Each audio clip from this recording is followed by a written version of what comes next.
Bienvenue dans l'Info Expresso, retour sur les principales actualités de la semaine dans l'arrondissement de Sarreguemines.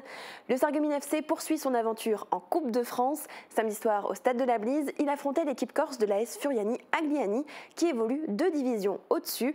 Un match intense et plein de rebondissements, score final 5-3. On essaye de rester lucide parce que malgré l'égalisation, on était encore dans le match. Il y avait des tirs au but en perspective.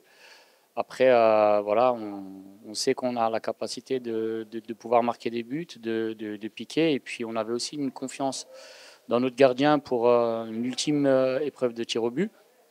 Donc, je restais quand même serein. On a appris que le club de l'AS Furiani Agliani a déposé une réclamation suite au match sans faire d'autres commentaires. Un dossier entre les mains de la Fédération française de foot. Si ce recours n'aboutit pas, le prochain rendez-vous pour la SFC sera le week-end du 29-30 novembre. C'est une équipe de Ligue 2 qui se déplacera à Sarreguemines pour le 8e tour, l'AS Nancy-Lorraine. On sera évidemment sur place pour vous proposer un résumé. Le président du Rassemblement national, Jordan Bardella, était de passage à Woustviller samedi. Il y a dédicacé son livre « Ce que veulent les Français ». Il aurait attiré 1500 personnes selon les équipes du RN. Et aujourd'hui, avec ce nouveau livre, j'ai voulu me faire le porte-voix et partager avec les Français ce que me confient nos compatriotes chaque jour et rendre hommage à cette France du travail, à cette France silencieuse qui travaille beaucoup, qu'on entend peu. Et cette France mérite qu'on lui donne la parole et donc j'ai voulu modestement avec ce livre restituer tout ce que me disent les Français chaque jour et partager en l'occurrence ici cette rencontre avec les lecteurs. Un événement qui avait déjà fait du bruit en amont. La rencontre devait initialement se faire dans le restaurant La Charrue d'Or à Sarreguemines.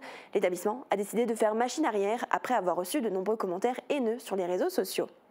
Et une nouvelle mobilisation a eu lieu jeudi matin devant la maison d'arrêt de Sarreguemines. Après FO et l'UFAP vendredi dernier, c'était au tour de la CGT de montrer son mécontentement.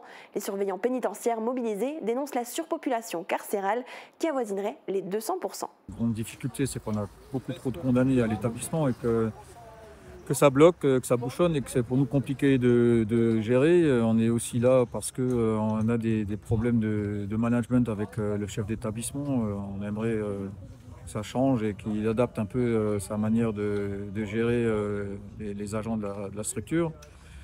Et puis on a quelques aménagements avec la nouvelle porte d'entrée là qu'il faudrait rapidement mettre en place et qui nous permettrait de pouvoir être plus efficient. Des premiers transferts ont été opérés, un soulagement pour les surveillants pénitentiaires. Et la petite info en plus, ce vendredi s'ouvre le marché de Noël faïencier de Sarreguemines avec le concert de Robin Leon. De nombreux chalets vont accueillir les visiteurs au centre-ville. Plusieurs animations vont être proposées jusqu'à Noël. Retrouvez le programme complet sur le site de la ville de Sarreguemines. C'est la fin de l'Info Expresso. Très bonne journée à tous.